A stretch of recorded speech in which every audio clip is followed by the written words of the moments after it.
Ads లేకుండా latest episode చూడండి.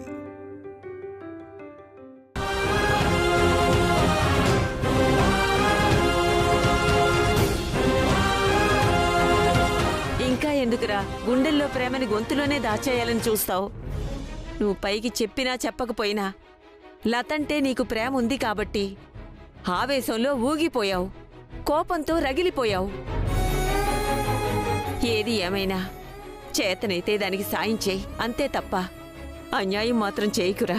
నా వల్లెప్పుడు అన్యాయం జరగదమ్మా. పదమ్మా స్టేషన్కి వెళ్దాం. ఆగు బాబాయ్, నేను చెప్పే తినండి బాబాయ్. ఎందుకంటే ఆలోచిస్తున్నావు నువ్వు? ఎస్ ఒరే పీరాజు, మన ప్లాన్ అద్భుతంగా ఫలించిందిరా. లోపలికెళ్ళి ఆ తండ్రి కొడుకుల్ని రెచ్చగొడదాం. పద. ఎలాగెళ్తామమ్మా? ఇంటి ముందు వాళ్ళు ఉన్నారు కదా. ఎహే, ఇంటి వెనక నుంచి ఇంకో దారుంది, వెళ్దాం. పద పదమ్మా, వెళ్దాం. పదండి. వర్మ మీద మావయ్య మీద కేసెడితే జైలుకి పంపిస్తే జరిగిందంతా వాళ్ళు మర్చిపోతారనుకున్నావా? నీ కేసుకి భయపడిపోయి లతని కాపురానికి తీసుకెళ్లిపోతారనుకుంటున్నావా? కాలు దువ్వి కత్తులు దుత్తే కాపురాలు నిలబడవు బాబాయ్, కూలిపోతాయి. అవును సార్, ప్రేమతో సాధించుకోవాల్సిన పనిని మీరు ఆవేశంతో సాధించాలనుకుంటున్నారు. అది కరెక్ట్ కాదు సార్. నన్నేం చేయమంటారు? నన్ను నా కూతుర్ని వెళ్ళి వాడి కాళ్ళు పట్టుకోమంటారా? క్షమించమని ప్రాధేయపడమంటారా? కన్నీటితో వాడి కాళ్ళు కడగమంటారా? చెప్పండి, ఏం చేయమంటారు? అదేం అవసరం లేదు బాబాయ్, ఓర్పుగా ఉంటే చాలు. కాలమే అన్ని సమస్యలకి పరిష్కారం చూపుతోంది. కాలాన్ని నమ్ముకుంటే నా అన్న కూతురికి కన్నీళ్లే మిగులుతాయమ్మా. అచ్చా బాబాయ్, అలా అని ఆవేశాన్ని నమ్ముకుంటే అనర్థాలు జరుగుతాయి బాబాయ్. నువ్వు ఇప్పుడు వెళ్ళి కేసు పెడితే వర్మకి మావయ్యకి లత మీద కోపం ఇంకా పెరుగుతుంది తప్ప ఎప్పుడు తగ్గుతుంది బాబాయ్? గతంలో మీ అన్నగారు ఏదో చేశారని నువ్వేదో అన్నావని ఇప్పటికే ఆ పగని గుండెల్లో ఎట్టుకున్న వ్యక్తులు ఈ రోజు నువ్వు పగల్ని తిరగతోడి ఆరిపోతున్న అగ్నిగుండాన్ని మళ్లీ రగిలిస్తానంటే రెండు ముక్కలైన కుటుంబాలు ఒక్కటవటం కలే బాబాయ్. నువ్వు చెప్పేది నిజమా కాంతమ్మా? ఆ వీరనారాయణ గాడు లతన్ స్టేషన్కి తీసుకెళ్లి నా మీద కేసు పెట్టబోతున్నాడా? అవును బాబు, అది నా కళ్ళారా చూశాను, నా చెవులారా విన్నాను. ఇంకాసేపట్లో మీ ఇంటికి పోలీసులు రావడం, మీ ఇద్దరిని అరెస్ట్ చేయడం నేను తట్టుకోలేను బాబు. కాంతమ్మా, నీ కళ్ళబొల్లి కబుర్లు ఆపుతావా? ఏమండి, ఈ కాంతమ్మ మాటలు అస్సలు నమ్మకండి. మా అన్నయ్య ఎప్పటికీ అలాంటి పని చేయడు. ఒకవేళ మా అన్నయ్య చేస్తా అన్నా చిట్టమ్మ లత చేయనివ్వరు. నాకు నమ్మకం ఉందండి. నీ నమ్మకం ఎవడికి కావాలే? బోడి నమ్మకం. కాంతమ్మ చెప్తుంది కదా లతన్ తీసుకొని పోలీస్ స్టేషన్కి వెళ్తున్నాడని. అవును బాబు, ఆ లత మాత్రం తక్కువదనుకుంటున్నారా?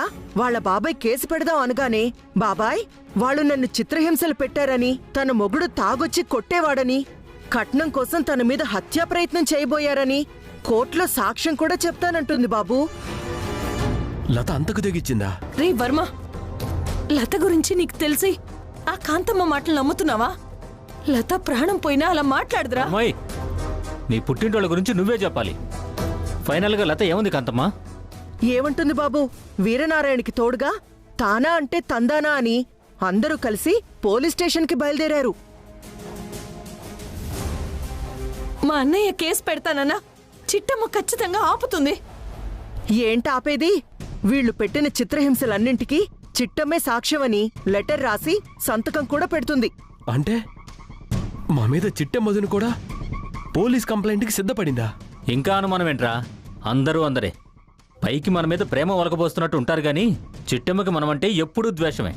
బాబుగారు నా మాటల్ని, నా మనసుని బాగా అర్థం చేసుకున్నారు. చిట్టమ్మా, మీరెవరు ఎన్ని మాటలు చెప్పినా, ఎంతగా నాకు సర్ది చెప్పాలని చూసినా నా నిర్ణయం మార్చుకోను. బాబాయ్, అయితే మా నిర్ణయం కూడా ఇను. నువ్వు గనక మావయ్య వర్మ మీద కేసెట్టావు, ఇక జీవితంలో ఈ చిట్టమ్మ మీ మొహం చూడదు.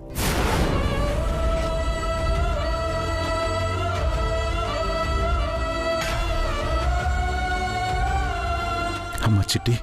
అవును బాబాయ్,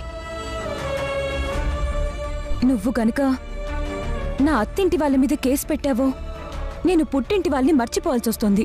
అమ్మా లత, విన్నావు కదరా, కూతుర్లాంటి చిట్టమ్మ, నువ్వు ప్రాణంగా ప్రేమించిన లత ఇద్దరూ కూడా నీ నిర్ణయాన్ని తప్పుపడుతున్నారు, వద్దని ప్రాధేయపడుతున్నారు. ఇప్పటికీ నీ మనసు మార్చుకోకపోతే ఇక ఎప్పటికీ వాళ్ళు నీ కంటికి కనిపించర్రా.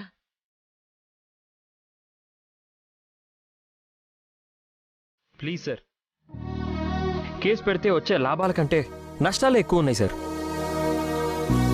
ఒక్కసారి మీ కూతురు మొహం చూడండి, తన భవిష్యత్తు గురించి ఆలోచించండి, అప్పుడు నిర్ణయం తీసుకోండి.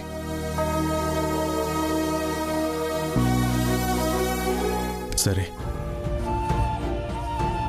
నాకు నా కోపం కంటే నా పగ కంటే మీరిద్దరంటేనే ఎక్కువ. మీరిద్దరూ నాకు రెండు కళ్ళు. అందుకే ఈ ఒక్కసారికి నా పగని కోపాన్ని పక్కన పెడుతున్నాను. ఆ పెద్దవాళ్ళిద్దరిని క్షమించేస్తున్నాను.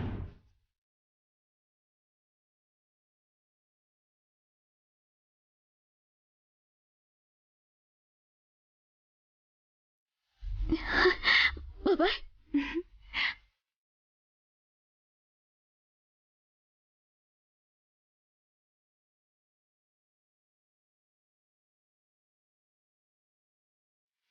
నా బంగారు తల్లులు, మీకోసం నా ప్రాణమైనా ఇస్తానమ్మా. అలాంటిది నా ఆవేశాన్ని, పగని, పంతాన్ని ఇవ్వలేనా? థ్యాంక్స్ బాబాయ్, థ్యాంక్ యూ వెరీ మచ్ బాబాయ్, అర్థం చేసుకున్నందుకు. అమ్మయ్య, మొత్తానికి మన వీరనారాయణ గారి కోపం తగ్గిపోయింది. ఇంకా ఇక్కడెందుకు, పదండి వెళ్దాం. మళ్ళీ వాళ్ళు వచ్చారంటే లేనిపోని గొడవలు. అవునరా, ఇప్పటికే ఆలస్యమైంది, వెళ్దాం పదండి. పద పదండి. పదమ్మా.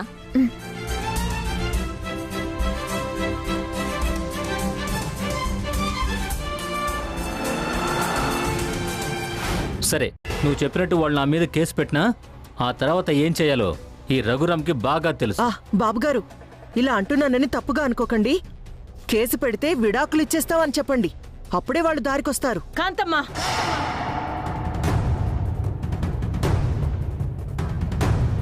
అందులో తప్పే ఉంది.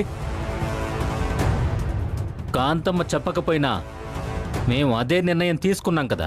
ఎరా? అవునన్నా, మీరు చెప్పింది కరెక్ట్. థ్యాంక్స్ బాబు గారు. పీరాజు పద, వస్తామండి.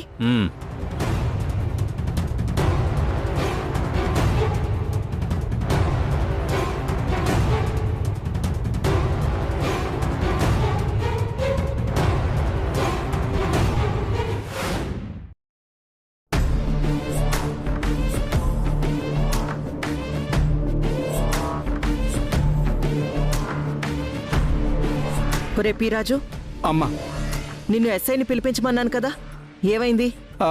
ఇంకాసేపట్లో వచ్చేస్తాడమ్మా. ఏది ఏమైనా ఆ వీరనారాయణ్ని రెచ్చగొట్టి 2 కుటుంబాల మధ్య భలే చిచ్చు పెట్టారమ్మా.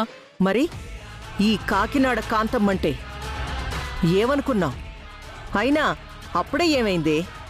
ఆ వీరనారాయణ శపథం చేసినట్టు ఆ వర్మగాడి మీద, ఆ రఘురాం గాడి మీద కేసు పెట్టించి వాళ్ళిద్దరినీ జైలుకి పంపించి ఇదంతా చేసింది ఆ చిట్టమ్మేనని నమ్మించి ఆ 2 కుటుంబాల్ని దూరం చెయ్యకపోతే నా పేరు కాంతమ్మే కాదు. నమస్తే మేడం. ఎస్ఐ గారు, అక్కడే ఆగిపోయారే, లోపలికి రండి. ఏదో అర్జెంట్ పని ఉంది, రమ్మన్నారంట. ఏంటి మేడం అది?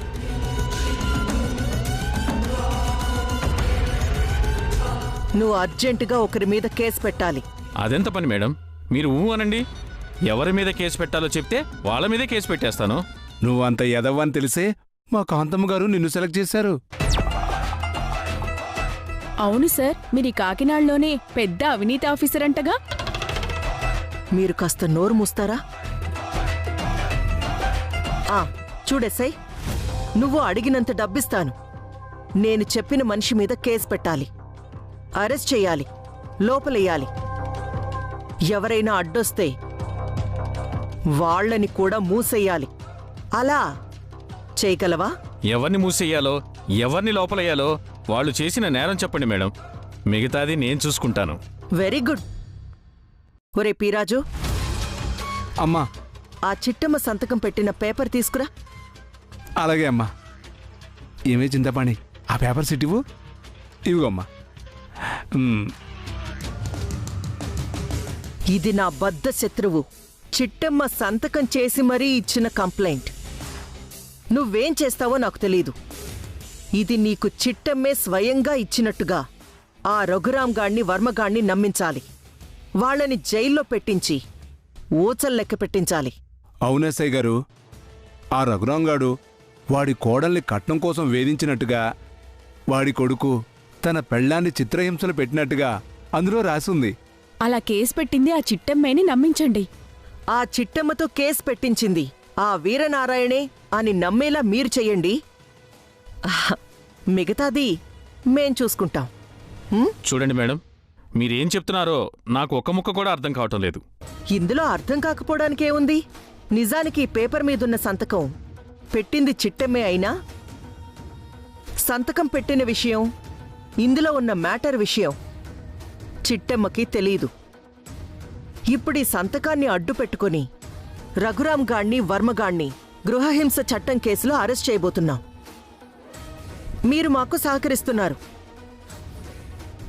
దానికి మేము నీకు లక్షల రూపాయల ప్రతిఫలం ఇస్తున్నాం. ఇప్పటికైనా అర్థమైందా లేదా? ఇంత క్లియర్గా చెప్పాక కూడా అర్థం కాలేదంటే ఈ ఎస్ఐ మనకు పనికిరాడని అర్థం అమ్మగారు. నాకు తెలిసి మనం సిఐ గారిని నమ్ముకోవడం బెటర్. అవును కాంతమ్మ గారు, ఈ ఎస్ఐ బుర్ర తక్కువ మనిషిలా ఉన్నారు. ఇతని కంటే ఆ సిఐ గారే చాలా బెటర్ అనిపిస్తుంది. ఏమో, నాకు కూడా అలాగే అనిపిస్తుంది. ఎస్ఐ గారు, మీరిక వెళ్ళొచ్చు. మిగతా విషయాలు మీ సిఐ గారితో మాట్లాడతాను. ఎంత మాట మేడం, ఇప్పుడు నేనేం చేయాలి? మీరు రహస్యంగా చిట్టెమ్మతో సంతకం పెట్టించిన ఈ పేపర్ని చిట్టెమ్మే స్వయంగా ఇచ్చిన కంప్లైంట్ అని రఘురాం వద్దకు తీసుకెళ్లి ఆ వీరనారాయణ చిట్టెమ్మ అనబడే అమ్మాయి చేత వాళ్ల మీద కేసు పెట్టించారని నమ్మించాలి. గృహహింస చట్టం కింద వాళ్ల మీద కేసు ఫైల్ చేసి అరెస్టు చేయాలి. అంతేగా? సూపర్. ఇప్పుడు దారిలోకొచ్చాం. చిట్టెమ్మ తన చెల్లెల్ని హింసించినందుకు, ఇంటి నుంచి గెంటేసినందుకు తన మరిది మీద, తన మావ మీద కేసు పెట్టింది. అది కూడా వీరనారాయణ చెప్పడంతోనే ఈ కేసు పెట్టిందని వాళ్ళు నమ్మాలి. చిట్టమ్మని, వీరనారాయణ్ణి అసహించుకోవాలి. లత శాశ్వతంగా ఆ ఇంటికి దూరమైపోవాలి. అది నీ వల్లే జరగాలి. మన ఎస్ఐ గారికి విషయం పూర్తిగా అర్థమైందమ్మా. ఆ రఘురాం వర్మ దృష్టిలో వీరనారాయణ చిట్టెమ్మ ద్వారా కేసు పెట్టించాడు, తండ్రి కొడుకుల్ని అరెస్ట్ చేయించాడని వాళ్ళు నమ్మక తప్పదు. ఎస్, ఇంకాసేపట్లో ఈ కాంతమ్మ ప్లాన్కి ఆ వర్మగాడు, వాడి బాబు బలి కాబోతున్నారు. చిట్టమ్మ పెట్టని కేసుకి ఇద్దరూ శిక్ష అనుభవించబోతున్నారు. ఇదే ఆ లతకి, చిట్టమ్మకి ఈ కాంతమ్మ విధిస్తున్న శిక్ష. ఎస్ఐ గారు, మా కాంతమ్మ గారి ప్లాన్ విన్నారు కదా. కర్ర విరగకూడదు, కానీ పాము చావాలి. అవును సార్, ఇదంతా చేసింది మా కాంతమ్మగారే అయినా ఆ వీరనారాయణ చిట్టమ్మ కలిసి ఆ కుటుంబం మీద కక్ష కట్టి కేసు పెట్టారని వాళ్ళని నమ్మించాలి. మ్యాటర్ పూర్తిగా అర్థమైంది మేడం. వీరనారాయణే చిట్టెమ్మతో కేసు పెట్టించారని, ఆ కేసు ఆధారంగానే వాళ్ళని అరెస్ట్ చేయబోతున్నాను. అది చూసి మీరు పండగ చేసుకోబోతున్నారు. సూపర్. నాకిచ్చిన మాట నువ్వు నిలబెట్టుకో, నీకిచ్చిన మాట నేను నిలబెట్టుకుంటాను. ఏ పీరాజు, అర్థమైందమ్మా.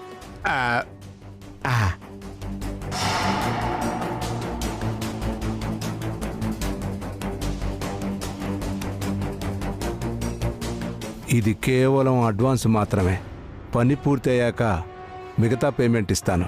ఎస్, ఆ వర్మగాడు, రఘురాం గాడు అరెస్ట్ అయిన వెంటనే మిగతా డబ్బు వచ్చి తీసుకెళ్ళు. వెళ్ళి పని పూర్తి చెయ్యి. ఓకే మేడం, పని పూర్తయ్యాక కలుస్తాను. ఉంటాను మేడం.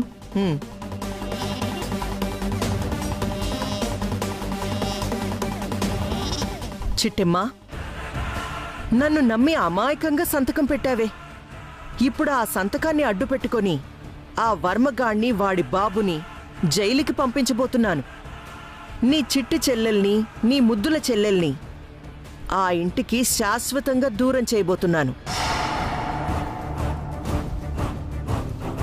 చెల్లెలి కాపురం కూలిపోయినందుకు వెక్కి వెక్కి నువ్వు ఏడవాలి. ఆ వర్మ ఫ్యామిలీ నిన్ను శత్రువుని చూసినట్టు చూడాలి. అదే ఈ కాంతమ్మకు కావాలి.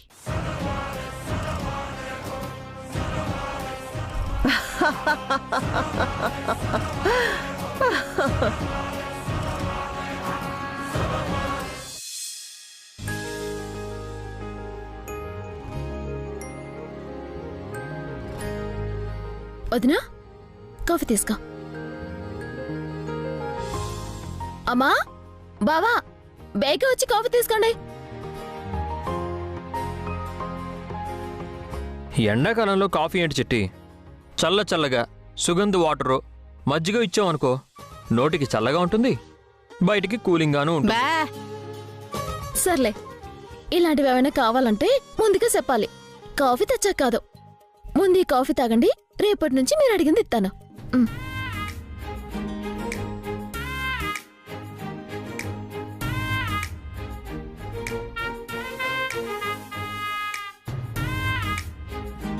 చిట్టి, రాత్రి నాకు అద్భుతమైన కల వచ్చింది. ఏటది నాది? నీకేమో ఆడపిల్ల పుట్టిందంట. ఆ ఆడపిల్ల వెంటనే పెద్దగైపోయిందంట. దాంతో పాటుగా నా కొడుకు కూడా పెద్దోడైపోయాడంట. మనందరం కలిసి ఆ ఇద్దరికి పెళ్లి చేశామన్నమాట. ఆ జంట ఎంత బాగుందో తెలుసా? వదినా, ఆలు లేదు సూలు లేదు, కొడుకు పేరు సోమలింగం అని ఇంకా నేను నెలే తెప్పలేదు. అప్పుడే నా కూతురు పెళ్లి దాకా వెళ్ళిపోయావన్నమాట. అవును చిట్టి, నువ్వు మాత్రం ఖచ్చితంగా కూతుర్నే కనాలి. నీ కూతురు నా ఇంటి కోడలే కావాలి. అలా అని నాకు మాటిస్తావా చిట్టి? ఏటది నా మాటలో? అవును చిట్టి, ఈ జన్మలో దేవుడు నాకు కావలసినవన్నీ ఇచ్చాడు. అందుకే నాకు పెద్దగా కోరికలు కూడా ఏమీ లేవు. నాకున్న కోరికల్లో ఒక్కటే, నువ్వు నేను జీవితాంతం కలిసి ఉండాలి. మనం పోయాక మన పిల్లలు కలిసి ఉండాలి. అదే నా ఆశ. ఆ ఆశ నెరవేరాలంటే నీకు ఖచ్చితంగా కూతురే పుట్టాలి. అదే నా ఇంటి కోడలవ్వాలి. అప్పుడే మనం పోయాక కూడా మన రెండు కుటుంబాలు కలిసి ఉంటాయి. ఏమంటావు చిట్టి?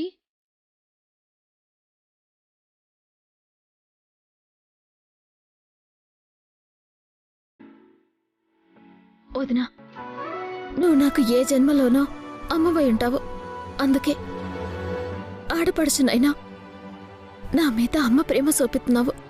నా కూతుర్ని నీ ఇంటి కోడలుగా చేస్తే నువ్వు జీవితాంతం సంతోషంగా ఉంటానంటే నీకోసం ఒక్క కూతుర్ని కాదొదినా, నలుగురు కూతుర్లని కన్నానికి కూడా నేను సిద్ధం. అయ్య బాబోయ్, అంటే నా అల్లుడికి నలుగురు కూతురు నిలిచి పెళ్లి చేస్తావేంటి? నా కొడుకు ఏం తక్కువరా? నలుగురిని కాకపోతే 40 మందిని చేసుకుంటాడు. అదే నిజమే, ఎంతైనా మా బాహుబలికి కదా.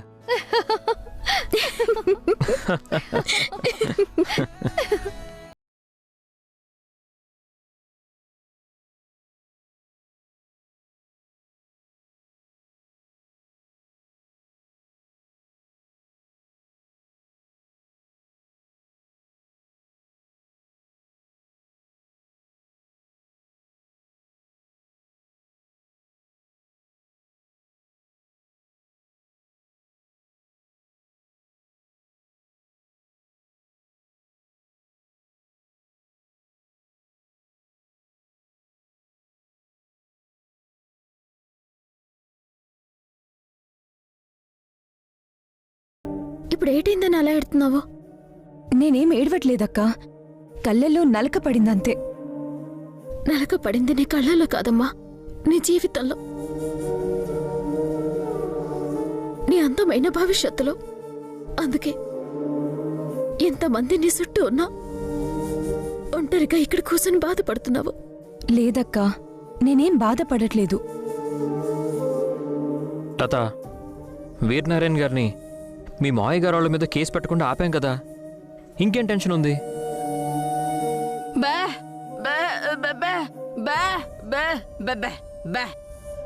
చూడలత, నీ భర్తకి నీ మావయ్యకి నీ మీద కోపం లేదు, నీ పుట్టింటి వాళ్ళ మీదే కోపం. ఆ కోపాన్నే నీ మీద చూపిస్తున్నారు. అది నువ్వు అర్థం చేసుకుంటే చాలు. బాధలు నాకేమీ కొత్త కాదు బావా. పుట్టిన దగ్గర నుంచి బాధలు పడుతూనే ఉన్నాను, భవిష్యత్తులో కూడా పడుతూనే ఉంటాను. సంతోషాలు పండగలాగా అప్పుడప్పుడు పలకరిస్తుంటే, బాధలు మాత్రం గడియారంలో గంటల ముల్లులాగా ప్రతి గంటకి నన్ను పలకరిస్తూనే ఉంటాయి.